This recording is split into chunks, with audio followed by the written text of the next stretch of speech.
Hello again folks, I'm back again for another one of those double headers that I seem to like doing recently. First car obviously was that Paul Menard car you see in the background, and the second, well, you might want to still have those sunglasses on from the first review because it's another bright yellow car.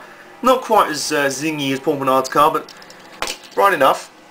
It is, bring it back a little bit, it is Kurt Busch's number 22 Pennzoil Ultra Dodge Charger, Penske Racing. So a little bit of backstory on this one. The box, if you are interested in seeing it, is oh Christ, there it is.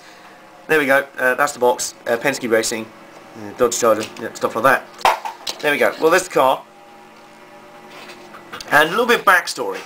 When I got back into obviously collecting diecast cars, which was about a couple of months ago now, I saw that the Kurt Busch Pennzoil livery, which you can see up on the screen up there, was one of my favourite paint schemes of the year. It was amazing. They had two diecasts for sale on Diecast Cars Now. The AAA one that still isn't sold out, and the Pennzoil one which is sold out twice over. Literally, it was sold out initially, and then suddenly I saw that they'd be getting more back into stock, which I thought, great. And then the pre-order had sold out again. So either that second order of stock didn't materialise, or it sold out on pre-order alone. So before it even came into stock, the stock that they'd ordered in had already been pre-ordered. I was literally like, rage, how is this possible? So I was pretty gutted. And then I suddenly realised they were releasing a special Pennzoil livery. They ran a couple of times, the Pennzoil Ultra paint scheme. So I thought, well, it's Pennzoil, it's not quite the livery I wanted. I'd still prefer the original 22, but still a very, very nice paint scheme, so I'll get that instead. And we arrive at this car you see in front of you. So let's have a closer look at it. And straight away you can see, I'll take a closer look, you can see straight away, very, very major Lionel NASCAR defect there. Not only is the light sort of off over there, so it makes it look sort of like cross-eyed, or like one eye's looking somewhere else to the other. Well, I'm not talking about eyes, but you know what I mean. The grille is also pretty wonky and applied whilst drunk by the looks of it, because it's tilted down there, it's off to the right.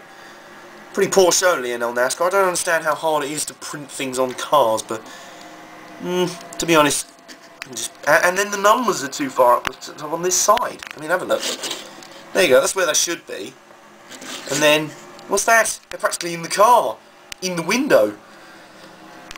Yes, Lionel's obviously letting standards slip after action. Well, action were guilty of the odd sort of cock-up in pressing, but, well, we will not stand for this. Anyway, enough raging against Lionel. Let's have a look at the actual car itself. There you can see the rather lopsided front. It looks like it's been punched in the face, doesn't it? It's just gone punch around this side, and everything's sort of been knocked over to the right. There's the Charger. There's a little silver line underneath the yellow, just above the splitter where the Charger is. On the front is Pennzoil Ultra, with the little shell logo there. Pennzoil Ultra is presumably a special brand of Pennzoil. As you can see there on the side, very much like Brad Keselowski's car with a special sort of beer pouring graphic. This one has special piston graphics on the side. You see there? With the 22 sort of giving the impression of being airbrushed over the top. There you see the pistons, nicely detailed there. There's his other sponsors, Discount Tyre, AAA. And again, like Paul Menard's car, not very many stickers. In fact, I'm looking around, not many of the cars this year have a huge amount of sponsors. These littles, I call them the sort of generic sponsor stickers that all the cars seem to have. Not many of them actually have it this year. There's Dodge, Shell, Lennox, you know, the standard stuff. And a nice little touch for this car, this is another car with coloured rims. This time it has yellow wheels, the same colour as the rest of the car. Really does look nice. You see that there in profile. Really does look nice. I think more drivers need to... Well, I like all black rims anyway. I think they make cars look mean, but I think more teams need to really start thinking about the wheels in terms of their paint schemes on their cars. I think it really has an impact on it. There's the Dodge rear end, redone for this year obviously. Pennzoil Ultra sort of squeezed in a bit. I don't know, it looks a bit clumsy. It's like, just cramming the Pennzoil Ultra logo one more time. And as you can see also, there's a sort of lightning special effect on it. I don't know if you can focus there. There's a little bit of white, the sort of white flashes across it. Little flashes up there all over. To give it, I assume it's like a sort of lightning or sort of electricity effect. You can see on the top there, there's the 22 that's in black at the moment, lined in white. I assume that's the effect. If it is, it works pretty well. So that's my analysis of the car.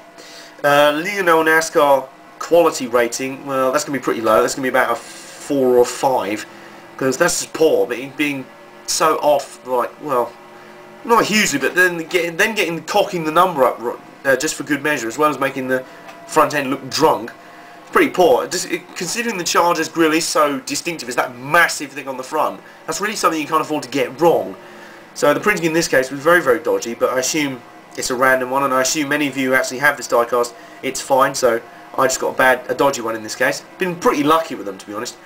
And the paint scheme itself, 8.5 I'd say. Like I say, it's not quite as good as his, in my opinion, as his regular Pennzoil livery, but it is a nice sort of special theme of it. There's no red on it. They've taken away the red bit of the Pennzoil, and there's nice work with the graphics, the piston graphics, and the sort of lightning special effect on it.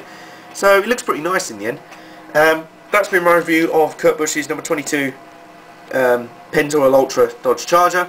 I'm getting through the backlog slowly but surely, and next up will be a Monday night diecast special. See you for that.